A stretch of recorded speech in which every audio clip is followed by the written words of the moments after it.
Donc, tout d'abord, je vais me présenter pour les gens qui ne me connaissent pas.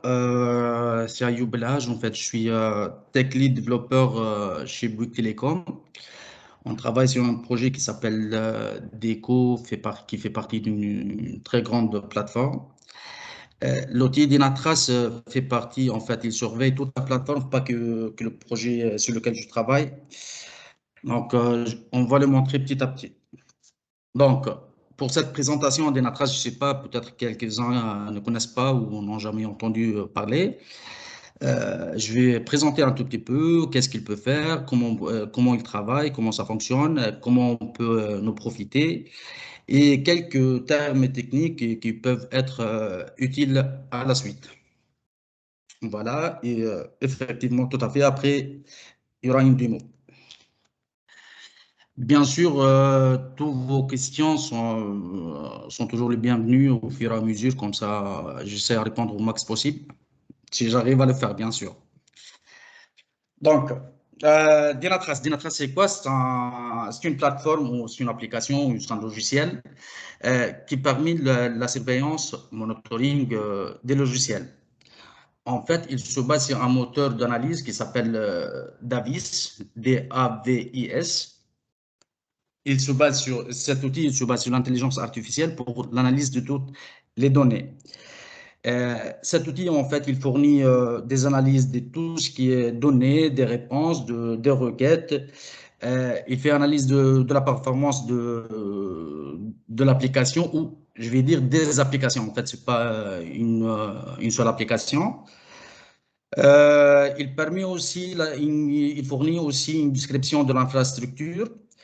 Infrastructure, je parle ici de hôtes, de serveurs, de services, des composants. Donc, c'est ce que je parle de l'infrastructure. Toutes ces données, en fait, toutes les données de Dynatrace qui sont calculées, ils sont publiés pour les utilisateurs d'une manière transparente. Ils travaillent en fait, si on tape une URL si on appelle un service ou une méthode ou une fonctionnalité dans le projet, le traitement de ces données, il se fait d'une manière quasi réelle, donc c'est un temps réel pratiquement. C'est une manière vraiment transparente, donc ça n'impacte pas la performance du projet. C'est pour cela qu'il reste utile et vraiment performant déjà l'outil. Voilà, ça c'est mon gros.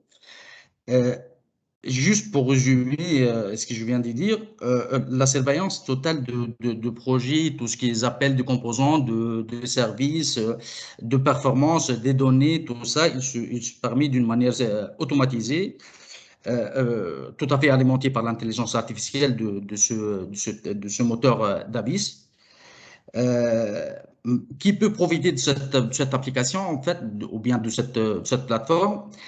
Euh, je vais dire, toutes les équipes de dev, les équipes de commerciaux, même les équipes de l'exploitation, de la prod, et parce que il permet vraiment de donner de tous les niveaux.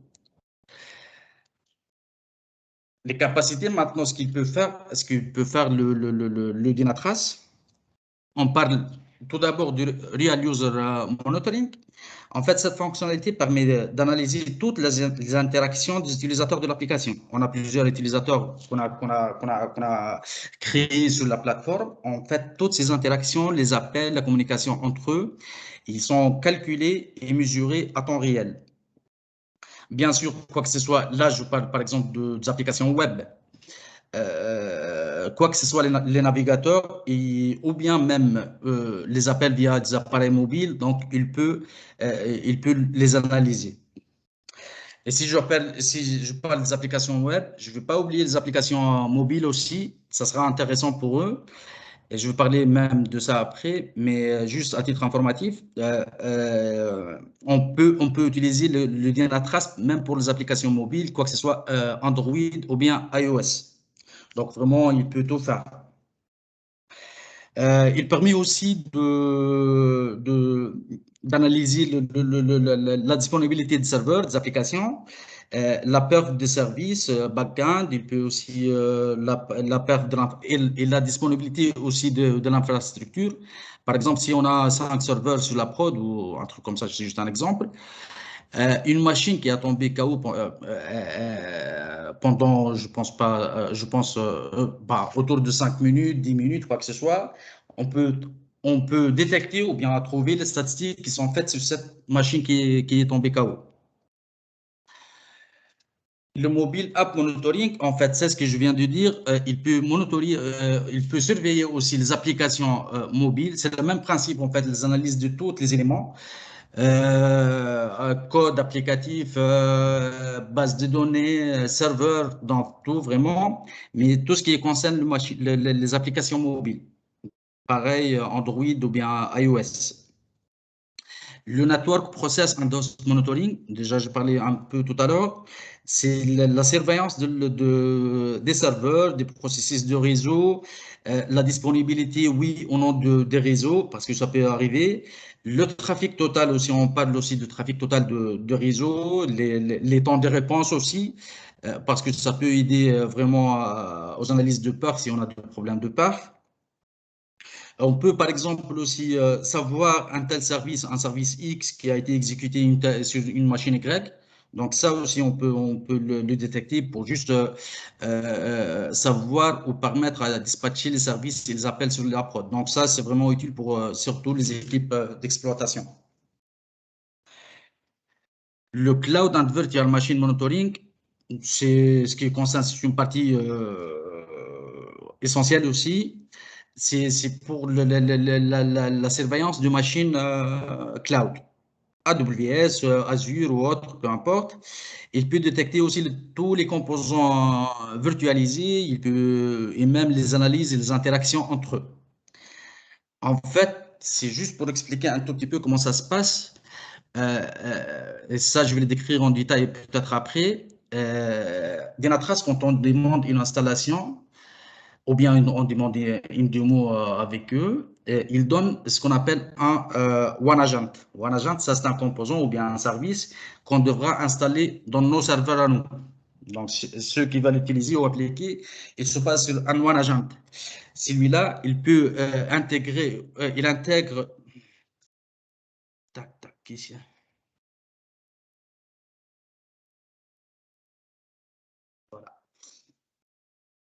Donc, comme j'ai dit, c'est OneAgent, il doit être intégré à l'infrastructure donc, de l'application en question.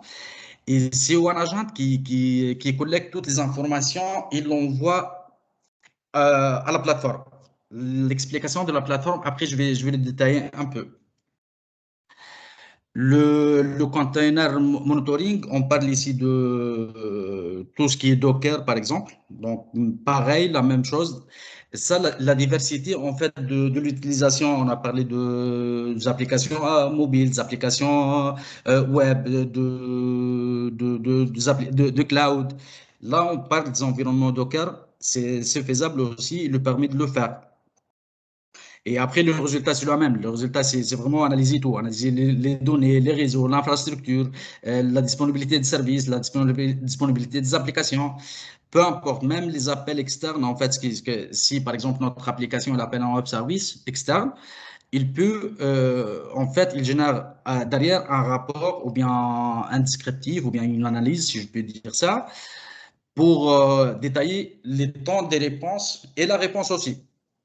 Donc, il analyse tout. Le dernier point, c'est le root cause analysis. Ah, je suis mauvais en anglais. Ah, je suis désolé pour vous tous. Et là, on parle vraiment du moteur d'analyse de Dynatrace. Davis, ce que j'ai appelé, ce qu'on appelle Davis. C'est vraiment, ça, c'est le noyau de l'application. Je parlais tout à l'heure de composants OneAgent. En fait, OneAgent, il collecte toutes les informations. OneAgent, c'est le composant qui est installé chez l'application chez nous, dans notre infrastructure. Il collecte toutes les informations, il l'envoie à ce Davis, qui, à son tour, en se basant sur une intelligence artificielle, il peut préparer les rapports, vraiment les rapports, c'est pas un seul, de tous les détails, ce qui concerne tous les éléments. Ça, c'est en gros comment ça fonctionne un peu. Maintenant, qu'est-ce qu'on peut faire avec le Dynatrace? Donc, je l'ai dit, mais je le détaille un peu maintenant. Donc, la surveillance de l'infrastructure, donc tout ce qui concerne les hôtes, les réseaux, les machines virtuelles, la communication entre eux, les services qui sont déjà installés. Donc ça, il peut le faire. Si je parle de l'analyse, c'est une analyse, donc je le refais encore une fois, c'est pas que la disponibilité, mais vraiment les temps de réponse et une statistique, nombre d'appels par exemple par machine. Je donne un exemple, par exemple une machine X, on a fait 100 appels par jour. Parmi ces 100 appels, on a par exemple un pourcentage de 20% qui a été KO. Donc, c'est ce genre de choses qui le permet la surveillance aussi des applications des microservices. Donc, il permet une visibilité à temps réel, automatisée aussi au niveau de code. Si vous connaissez un peu, peut-être, si ce sont des choses, le code, par exemple, pour nous, on n'a pas acheté cette fonctionnalité parce que cette partie, si vous connaissez Sonar, il le permet aussi. Donc, si on a une anomalie dans un code, dans une fonction, il le permet. Mais nous, comme je l'ai dit, on n'a pas utilisé cette fonctionnalité parce qu'on a déployé Sonar avant. Voilà. On parle aussi de Digital Experience Monitoring. C'est l'utilisation réelle. C'est les statistiques de l'utilisation réelle de l'application. C'est la charge, c'est la consommation, la mémoire. On parle de tous ces éléments, ce qui concerne surtout l'infrastructure. Par exemple, comme je donnais l'exemple tout à l'heure, on a 5 serveurs sur la prod, sur un module X. Une indisponibilité d'une machine, la consommation de mémoire, par exemple, à X temps, disponibilité ou indisponibilité, la charge, la mémoire utilisée. Donc, tout ça, il le résume dans un rapport. Et si on parle de Digital Business Analytics, ça, c'est une partie, en fait, qui est, à mon avis, dédiée pour surtout les commerciaux et peut-être même pour les équipes d'exploitation, mais pas aux devs, je pense. Parce que elle fournit en fait des statistiques et des KPI, des données peut-être qui sont utiles pour eux. Donc, pour moi, personnellement, je ne l'ai jamais utilisé. Et je pense même qu'on ne l'a pas acheté. Donc, c'est pour ça. Le cloud automation, en fait, c'est une collecte de toutes les données. Ça, c'est peu importe le composant, c'est la collecte de toutes les données. C'est vraiment l'interaction entre le OneAgent et le Dynatrace et le Davis, pardon, qui peut montrer vraiment les vraies anomalies de projet. Les anomalies, on parle des anomalies de sécurité, des anomalies de code, des anomalies dans les requêtes, peu importe l'anomalie des réseaux aussi. Donc, tout ça, il le permet. Vous avez des questions? Non? Ah, j'espère Ouais, que vous m'entendez. peut-être après, t'inquiète. Il n'y a pas de souci, ah, Oui, c'est Maher, ça. Je connais ta voix, Maher. Je crois que Younes, tu disais quelque chose. Oui, j'ai une question par rapport à Dynatrace. En fait, Ouais, ce que j'ai compris, c'est qu'on installe un agent. pardon, Après, j'ai pas bien entendu. en fait, on installe un agent sur l'application, si j'ai bien compris. Je sais pas si juste moi ou tout le monde, je t'entends un peu mal, Younes. Ouais, essaie de parler plus fort, Younes, ou d'écrire ta question sur le chat si tu es sur un ordinateur. Si tu es sur En un fait, laptop. je parlais qui est installé sur Dynatrace. On installe un agent sur le serveur, Tout à fait. si j'ai bien compris. Ok, peut-être j'ai compris ta question. Le OneAgent, en fait, si je peux passer un tout petit peu, après je vais revenir. Peut-être ce diagramme, j'aurais dû commencer par celui-là, cette graphe. Ça peut expliquer tout, en fait. Oui, en fait, Ou les- monitoring il se fait sur l'application et le serveur, ou bien juste sur les applications qui sont installées? Non, sur l'infrastructure. On ne parle pas des applications. Sur... En fait, l'infrastructure, tu as des utilisateurs que tu as créés, un X, Y. Il va communiquer avec eux. Il va faire ce One Agent ici. Regarde. Ça, c'est l'infrastructure totale. Application, service, process, hôte, machine, peu importe, tout. La base de données et tout. Donc, on va les regrouper ici. D'accord? Même si tu as des machines virtuelles, Docker ou autre, on va les regrouper ici. Le Dynatrace, il est installé sur l'infrastructure, mais ce n'est pas dans l'application, c'est vraiment dans l'infrastructure, dans les serveurs. D'accord. Okay. Ouais. Et ça, c'est le projet Dynatrace, c'est une application externe, bien sûr.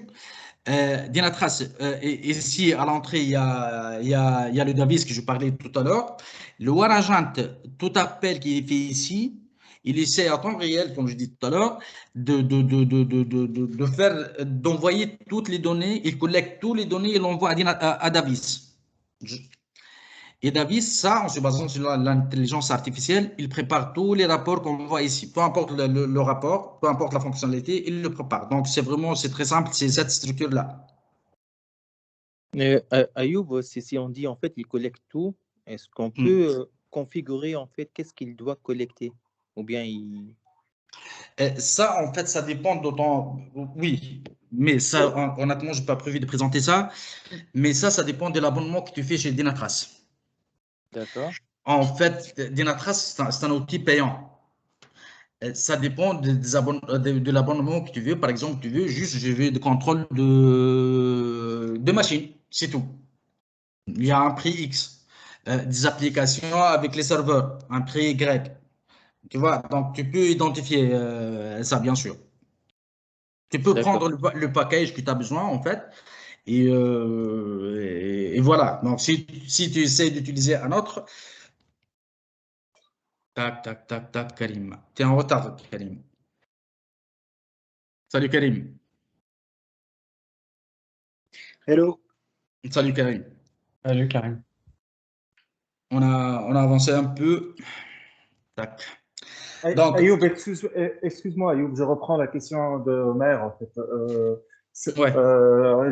J'ai l'impression que j'ai pas eu la réponse. D'accord. En fonction de l'abonnement, l'agent, il va remonter toutes les infos ou en fait, c'est comment en fait? Ou il va remonter toutes les infos et en fonction de l'abonnement, le serveur, il va interpréter certaines infos et pas les autres. C'est ce que j'ai pas compris. En fait, j'ai pas une réponse claire sur ça, mais je pense, depuis que j'ai vécu sur le projet, je pense qu'il collecte tout. Mais je dis bien, je pense. Hein. Est-ce qu'il collecte les données? Par exemple, est-ce qu'il collecte les données d'utilisateurs? Ah non, non, non, non. Les données, on ne parle pas des données qui existent dans la base de données. Non. D'accord. Les données, je ne parle pas de ça. C'est-à-dire en identifiant 1, 2, 3, 4, non, ça non, c'est interdit. Il ne peut pas le faire. Même dans les rapports, il ne l'affiche pas. Je vais montrer tout à l'heure un exemple. Même les réponses, il donne par exemple, les requêtes SQL qui ont été exécutées dans un appel XYZ. Les requêtes SQL, ils ne donnent pas les réponses. Ils donnent les statistiques. Et ça, c'est un point fort, moi, que j'aime, parce que ça reste des données confidentielles des clients. Donc, on ne peut pas le partager. Ça, oui. Oui, c'est pour ça. Tout à fait. Ça, non. Comme je dis, la réponse d'SQL, par exemple, il te répond et il y a deux réponses, deux lignes dans la réponse de cette requête. 0 ligne. C'est ça l'analyse. Mais les données des clients, non. On parle des données d'application et des serveurs infrastructure. Donc, vraiment, ce qui est lié à l'application, mais ce n'est pas au client. D'accord, ça marche. Est-ce que je t'ai répondu, Younes? Non? Non. Je ne sais pas, oui ou non. Oui, c'est clair. Très bien. C'est clair. Merci. Après, tu nous as fait peur, en fait, quand tu dis il collecte tout. Ah non, non, non. Mais là, non, beaucoup, en fait. Ouais, ok.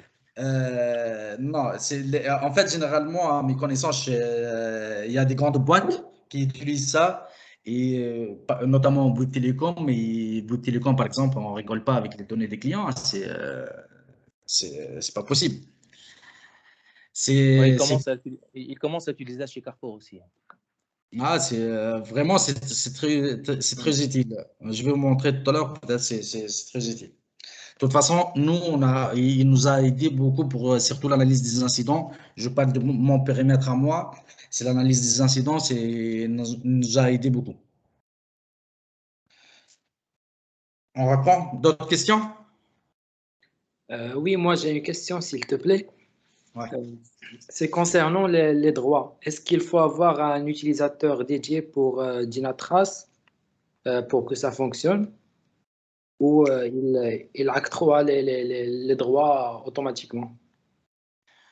Tu parles de quel droit? D'accès à la plateforme? Oui, sur la Bien machine. sûr. Sur quelle machine? Je n'ai pas bien compris. En fait, l'outil est installé, l'agent est installé sur une machine. On est bien d'accord. Oui.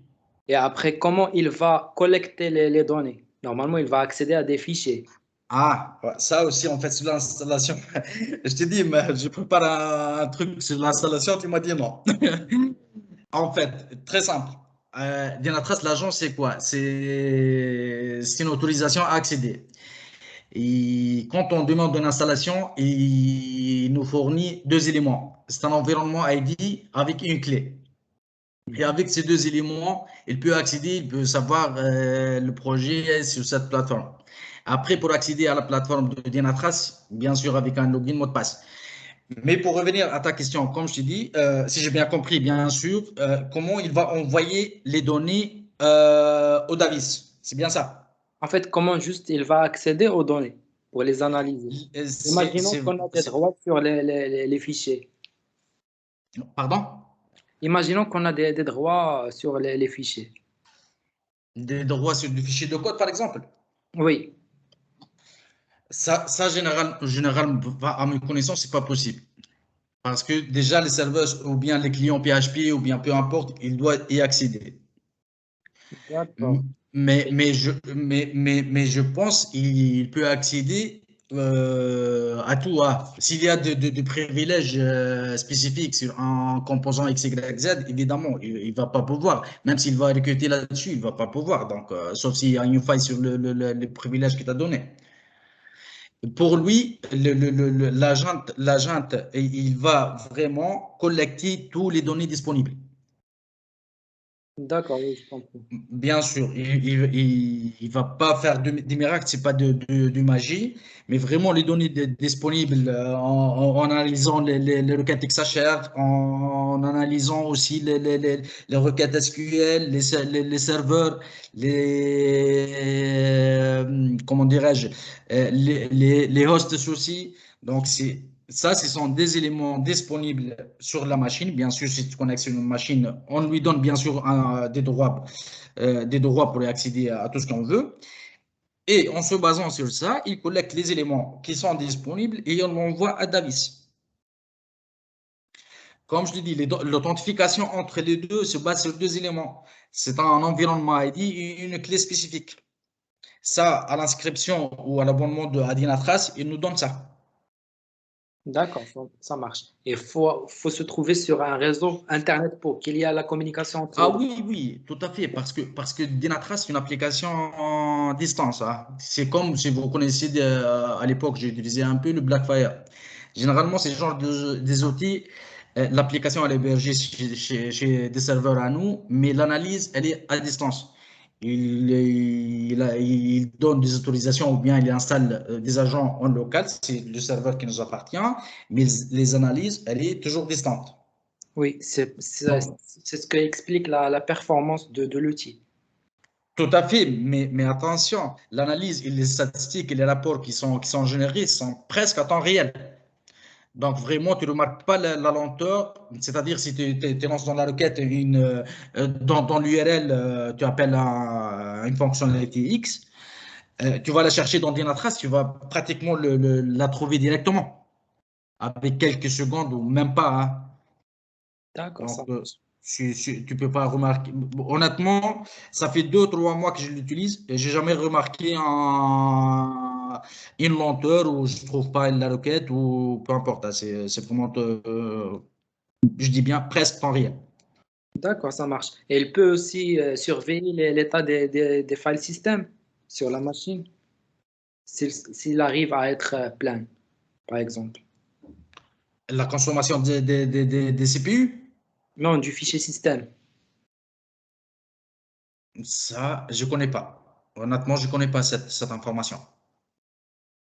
D'accord, merci. En avance, La réponse est oui, Ali, hein. La réponse est oui. Il check les file systems, il check les temps de réponse de chaque file system. En fait, D'accord, sur toute la partie infra, il check. d'accord, Ça, merci je l'ai beaucoup. dit. ça vous va C'est si on avance c'est qui a parlé maintenant? C'est Noureddin qui a répondu. Nordine, je suis D'accord, ingénieur enchanté. infra. Noureddin, tu utilises aussi Dynatrace?